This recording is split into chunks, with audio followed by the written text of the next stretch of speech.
Chapter 24, Ida's Birthday Party. After breaking the news to Robert that there would be no more tea and no fire, Ida showed him upstairs. She let Robert and Frank stretch out with her on her and Bonnie's bed. Under the covers, Frank between them was like a furry hot water bottle. Robert's hunger moans didn't last long before he was asleep, and before long all three of them, girl, boy and dog, slept of sorts, though really Ida only dozed. She listened to next door having tea, then a bit later to Christmas carols on their wireless, and at about 8 o'clock to real carol singers outside the front door. She must have fallen asleep at some point because the next thing she knew was the church clock at the other end of Trinity Street striking 12. The day, Friday, had slipped into Saturday, the 19th of December 1936, Ida Barnes' 14th birthday party. Both Robert and Frank snored beside her. Ida rolled off the edge of the bed without disturbing the two strangely white creatures. As she got used to Robert, he looked less and less like a ghost and more like a Robert, like himself, a Robert Perkins, a boy in search of his mother. Ida crept into her mum's room and lay on her bed, closed her eyes and stretched out an arm where Mum used to be. Ida remembered the birthday when she'd had her school friend Margaret round to tea, when Dad was alive and Mum wasn't sick. Mum had made her a cake with pink icing and tiny little candles pressed into the sweet coating. Ida kissed the mum-shaped hole goodnight, squinted back tears, swallowed the lump in her throat and crept downstairs. She rummaged in the kitchen cabinet drawer for a candle and a match. She wanted to let all her tears run down her face and cry for everything she'd lost. But she hadn't lost Bonnie, not yet, and she wasn't going to either, so no giving in to tears. As soon as she struck the match, she heard a creak on the stairs and the curtain rings rattle open on the pole. Robert stood bleary-eyed, rubbing his face with his hand.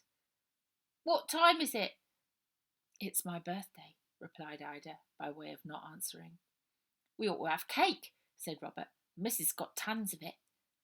Frank's feet tapped and scratched on the stairs, and soon all three of them were hunched over a single candle in the middle of the kitchen table, Robert and Frank sharing Ida's chair.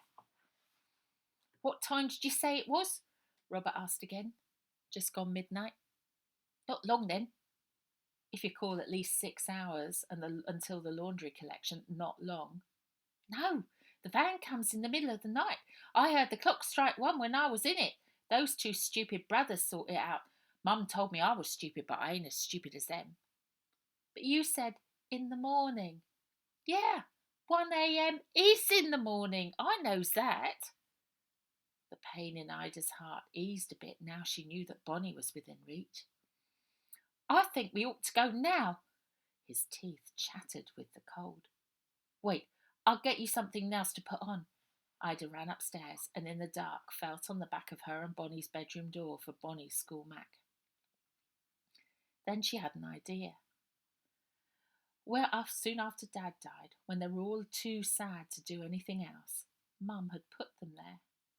In the back of the wardrobe, the one the bailiffs had left. So Ida rummaged for Dad's garage overalls. Why not? Ida had a job to do, and they were the clothes for it, so she put them on. They were baggy, but only needed a little bit of rolling up on the sleeves and legs, and they were going to do a much better job at keeping her warm than her old school mac. Ida took Bonnie's mac downstairs. "I ain't wearing that. That's a girl's coat. The buttons go up the wrong way." "You got any more of these?" He tugged at her overalls. "No, and are you really that fussy? It's where the mac will get cold." Robert sighed and put it on. It fitted perfectly.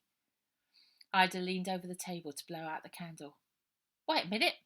Robert put his hand in front of her mouth to stop her and began to sing. "Happy birthday to you, happy birthday to you," sang Robert, in the sweetest voice you would never imagine coming out of a weird little nipper like him. "Happy birthday, dear." "What's your name?" "Ida." "Ida, happy birthday to you." She blew out her candle, and though it went out first time, it was as if another lit in her heart. "Time to go," said Robert. Ida grabbed Miss Lovelock's mum's shawl and swooshed it round her neck. With Frank at his heels, Robert stepped out, and closing the door, Ida followed them into a dark, cold adventure under a starless sky. The orphanage stood forebodingly in the green light of the street lamps.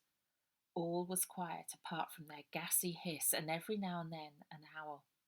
Everyone else was tucked up in bed. The gates were locked, but sure enough, within minutes of Ida and Robert reaching the orphanage railings, they heard the purring of an engine from up the West Street.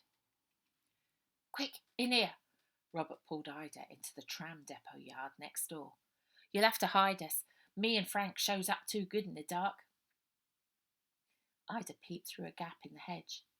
A black van, a Morris, quite new by the sound of the engine, stopped outside the orphanage gates.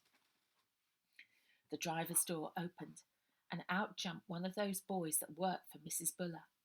He unlocked the gates, climbed back in the van, and slammed the door shut. "Is he back in his motor?" Robert's voice was muffled in Ida's overalls. "Yes." Robert burrowed his way out and grabbed Ida's hand. "We gotta run, now." Frank hurtled ahead, his little tail wagging 19 to the dozen. Ida found herself being hauled past the railings through the open gate behind the van to the sweet purr of a well-tuned engine. Robert hurled himself like a snowball at one of the scraggy shrubs that dotted the orphanage grounds, and like a bullet, Frank shot after him. Ida followed and wrapped herself round them both again. The Morris engine idled sweetly while the boy, Ida guessed Bill, his brother didn't look like he could drive a pram, let alone a new Morris, jumped out again and re-threaded the chain and padlock through the gates. He whistled all the while. Bill climbed back into the driver's seat and drove across the poorly kept, weed-strewn drive towards the unlit front porch. Robert ran, knees high, fists punching the air to the next scrawny shrub not far from the building itself. Ida followed the luminous boy and his dog. Oh, how much she hoped no one was looking out. The van veered to the left and the engine stopped. Robert pointed to a door at the side of the building. "It's the kitchens. Might even find some grub." Bill jumped down from the cab, slammed the driver's door shut, and outside the gloomy porch sauntered round the van, stroking it admiringly. "Soon as he goes in, we run for it." Robert got on his mark, ready for a 50-yard dash. As they watched Bill, Ida became aware of a low, insistent, murmuring growl coming from her feet.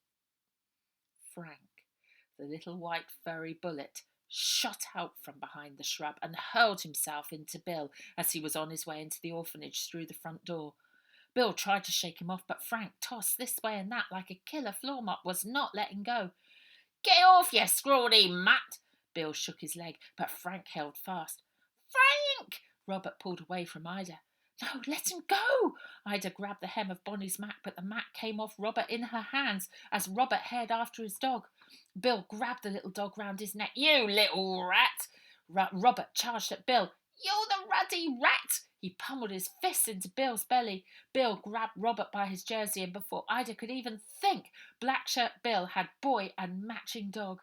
Awkwardly, with Robert in one hand and Frank still attached to his leg, Bill shuffled into the orphanage, and Ida heard the creak of the great big front door opening, followed by the thud and crash of it closing. Ida dashed straight for that kitchen door. She twisted and pulled on the doorknob, but it wouldn't budge. It was no good. The door was locked. What now? Sirens blared in her head. Danger, danger. She panted and swallowed, but the hand she felt clamp on her arm sent her heart to her boots. "Why, Miss Barnes, you can't keep away, and I'm much obliged that you've returned our wandering Perkins."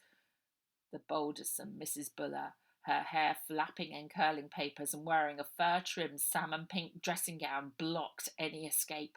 Her grip was as firm as Mr. Rogers' vice. Ida's heart bounced back into action, and with all the anger it had stored, she declared, "I want my sister back!" Mrs. Buller's blood-red lips brushed Ida's ear. "Your sister is worth a lot of money to me, so you're too late." She breathed and squeezed Ida's arm, her fingers pressing into Ida's bones.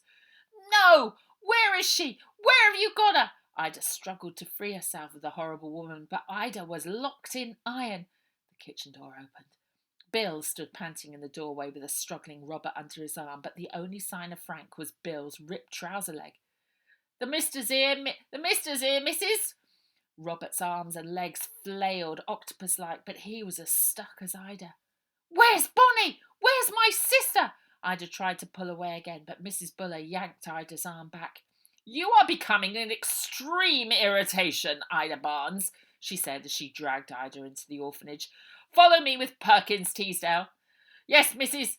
The stupid, grinning Bill Teasdale touched his forelock, and with Robert screaming, "Frank! Frank! Where are you, boy?" at the top of his voice, obeyed his mistress. Mrs. Buller dragged Ida along a well-lit corridor with pretty wallpaper and nice lampshades so fast she had to run to keep pace with her. "Are you taking me to my sister?" Ida tried again to pull away, but Mrs. Buller, a tank of a woman, was relentless. "Of course not, you stupid girl." "This was where she kept me when she was fattening me up," shouted Robert. "Be quiet, Perkins." "Bonnie, are you here?" shouted Ida. But the ample woman barged on. She pushed through a set of double doors with little square windows at the top. They swung backwards and forwards after her. She marched across a hall where moonlight flooded through large bare windows. Bill followed, struggling with Robert, who called, "Frank, where are you, boy?" at every opportunity. Mrs. Buller dragged Ida between two long tables with benches either side towards a cold black fireplace at one end. A portrait of a grim man with old-fashioned white mutton chop whiskers hung over it. They barged through another set of doors on the right with the same little windows and up a narrow, uneven staircase. Mrs. Buller's heels, the clod-hopping shuffling of the idiot Bill, and the cries of "Frank! Frank! Here, boy!" from Robert disturbed the dead silence. It felt like they were the only living things in Netterfield Grange, and Ida felt the life draining from her. She tried again to pull away, but she was getting tired, and Mrs. Buller's grip was as strong as ever. "No, you don't! I never thought girls could cause this much trouble." "You're a girl and you're trouble," said Ida. "I am not and was never a girl." She stretched her neck haughtily. At the top of the stairs, Mrs. Buller blundered through yet another set of swing doors into a room, the same as downstairs, with large, bare, moonlit windows. She flicked a switch on the wall by the door, and a single electric light bulb shed a cold, dim light on 2 rows of beds instead of tables, and nearly all of them were empty. "Get back into bed!" she bellowed. Orphans scuttled from the shadows to their beds and slid under their blankets with little twangs of bed springs, their legs shivering under the covers. They all muttered the same thing. "Please, miss, I don't need any Ovaltine, I'm really sleepy." Mrs. Buller shrieked "Silence!" and marched with Ida down the middle of the room with the quaking orphans on either side.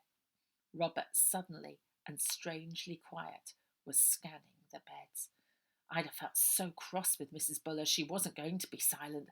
"Bonnie, where are you?" Resisting Mrs. Buller's tug on her arm, Ida scanned the beds too, looking for her sister, but no little golden-haired head popped up.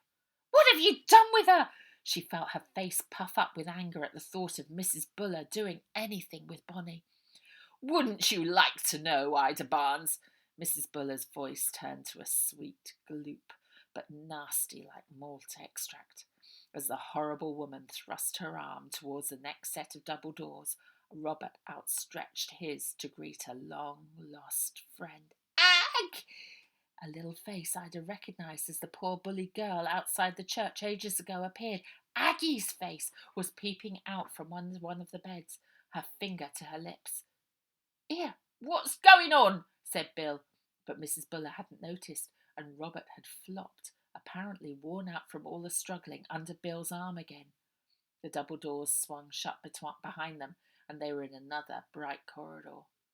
Mrs. Buller took out her keys and unlocked a single door with another little square window at the top. "We'll put them in here until I have instructions." She flung Ida inside, and Bill flung Robert after her. The door closed behind them with a very definite clunk of a key in a lock. In the light from the corridor, Ida saw they were in a small room lined with shelves laden with tins and boxes. More big boxes were balanced on top of each other on the floor. Robert had raised his fist ready to bang on the door, when behind them, a sniff, a rustle, and a clang told them that somebody else was in the room.